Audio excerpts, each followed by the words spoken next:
Hey guys welcome everyone. మీరు ఈ వీడియోలో అయితే ల్యాప్టాప్ ఆర్ పీసీలోకి వాట్సాప్ అనేది ఎలా ఓపెన్ చేయాలి అని చెప్పేసి తెలుసుకోబోతున్నారు. సో మరి ఇంకేం లేట్ చేయకుండా మన వీడియో అయితే స్టార్ట్ చేసేద్దాం. ఫస్ట్ మీకు నచ్చిన బ్రౌజర్ అయితే ఓపెన్ చేస్తారు. నేనైతే క్రోమ్ ఓపెన్ చేసుకున్నాను. నెక్స్ట్ మీరు వాట్సాప్ వెబ్ అని అయితే మీరు టైప్ చేసుకుంటారు. వాట్సాప్ వెబ్ అని టైప్ చేసుకున్న తర్వాత మీకు ఇక్కడ స్టార్టింగ్ లోనే ఇక్కడ మీకు అఫీషియల్ గా వాట్సాప్ వెబ్ అని చెప్పేసి అని అయితే ఉంటుంది అఫీషియల్ వెబ్సైట్ నుంచే. నేను లింక్ మీద అయితే క్లిక్ చేస్తారు. క్లిక్ చేయగానే మీకు ఒక వెబ్ పేజ్ అయితే ఓపెన్ అవుతుంది. ఓపెన్ అయిన తర్వాత మీకు ఇక్కడ ఒక బార్కోడ్ స్కానర్ అయితే కనబడుతుంది. సో మీరు ఇక్కడ ఏం చేయాలంటే మీ ఫోన్ అయితే ఓపెన్ చేయాలి. ఓపెన్ చేసిన తర్వాత వాట్సాప్ అయితే ఓపెన్ చేసుకోవాలి.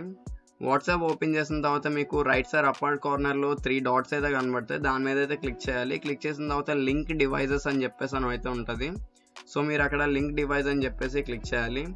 క్లిక్ చేసిన తర్వాత లింక్ డివైస్ అని చెప్పేసి ఉన్నది కదా, లింక్ డివైస్ మీద అయితే క్లిక్ చేయాలి. సో యూజ్ మొబైల్ డేటా అని చెప్పేసి ఉన్నది, యాక్సెస్ పర్మిషన్ అడిగింది. నెక్స్ట్ మీకు ఇక్కడైతే స్కాన్ చేసుకోవాలి వాట్సాప్ వెబ్ బార్కోడ్ని అయితే.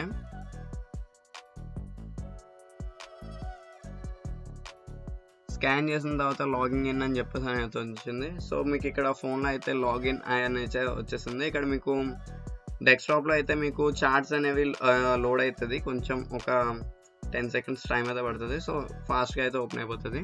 సో మీరు ఇక్కడ చూసుకుంటే మీ వాట్సాప్ అనేది ఈ విధంగా మీరు పీసీలో అయితే డైరెక్ట్గా బ్రౌజర్ నుంచి లాగిన్ అయితే చేసుకోవచ్చు, యాప్ అది ఏమి ఎక్కించుకోకుండానే. సో గైస్ ఈ వీడియో అయితే ఇంతే. మీకు కానీ ఈ వీడియో కానీ నచ్చినట్లయితే ప్లీజ్ లైక్ చేయండి, షేర్ చేయండి. ఇప్పుడు దాకా మీరు నా ఛానల్ కానీ సబ్స్క్రైబ్ చేసుకోకపోతే ప్లీజ్ సబ్స్క్రైబ్ చేసుకోండి guys. See you in next video.